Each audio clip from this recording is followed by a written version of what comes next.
closer look at the political headlines that we're following this morning. And joining us are ABC White House correspondent MaryAlice Parks and contributing political correspondent Rachael Bade. Good morning to both of you. MaryAlice, let's start with you because we know Republicans have been criticizing Kamala Harris for not coming out, doing a news conference and speaking to the media, answering questions.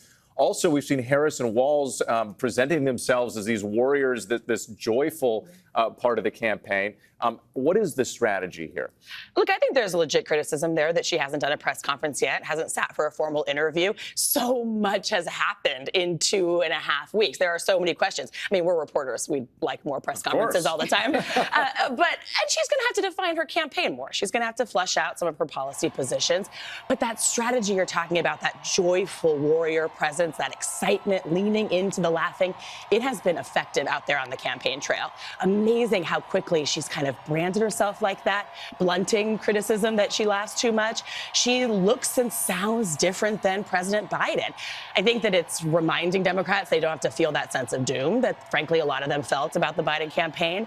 But it's also letting her draw a contrast to Trump without talking so much about Trump. Because I think every time she sounds joyful or happy, you're sort of reminded that he can sound mean and nasty. Like I'm thinking about in his press conference when he criticized her for not giving a press conference, he didn't just say she hasn't taken questions. He said she's not smart enough to take questions. And it's that kind of language that so many swing voters are just put off by. And Rachael, Republicans have been watching this VP pick because they wanted to see, would this be a reset for the Trump campaign? So how's that going? If I had $1 for every time I heard a Republican say Trump needs a reset, I'd be pretty wealthy right now. It's not going well.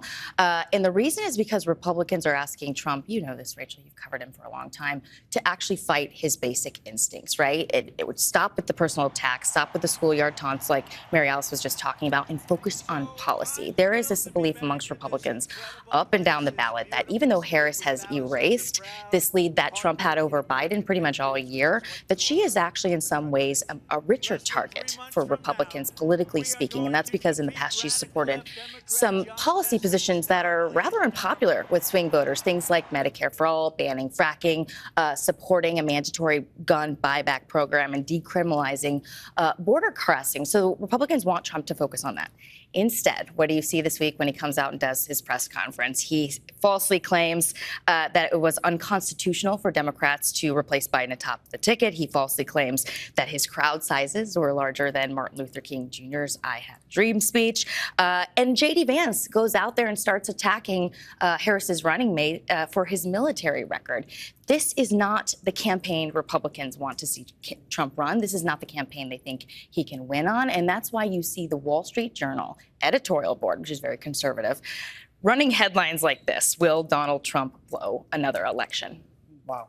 All right, we're going to go from one Rachael to another because, Rachael Scott, you've been covering the Trump campaign very closely, and we see this new Marquette University Law School poll showing Harris leading Trump now. What is the state of the race right now? It is neck and neck. But as Rachael just mentioned, you have Harris making these very big gains, really erasing sort of Trump's edge among key demographics, especially in some of these battleground states.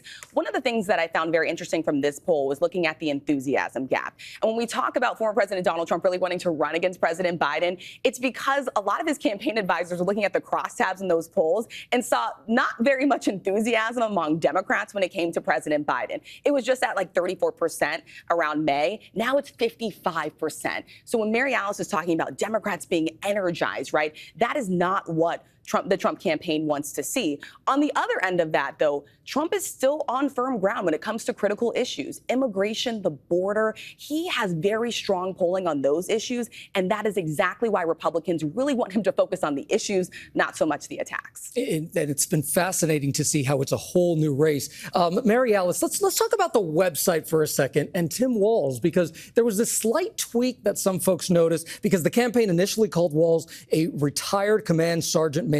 Now it says that he rose to the rank of command sergeant major. So it's a very, very slight tweak, but Republicans have really been attacking his military service. Yeah, exactly. But taking a step back here, it has been 20 years since there has been a veteran on both the Democrat and Republican ticket. You have to go back to Kerry versus George W. Bush.